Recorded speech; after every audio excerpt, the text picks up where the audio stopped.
நடந்ததை எண்ணி கவலைப்பட்டால் அவன் மடையன். ஆஹா, நடப்பதை எண்ணி வருத்தப்பட்டால் அவன் மூடன்.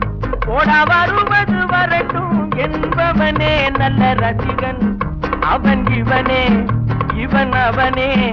அட இன்றும் இல்லை, நாளையில்லை, இரவில்லை, பகலில்லை, இளமையும் முதுமையும் முடிவும் இல்லை. ஓஹோ, ஆண்டவன் படைச்சான், எங்கிட்ட கொடுத்தான், அனுபவி ராஜான்னு அனுப்பி வச்சான். என்ன அனுபவி ராஜான்னு அனுப்பி வச்சான்.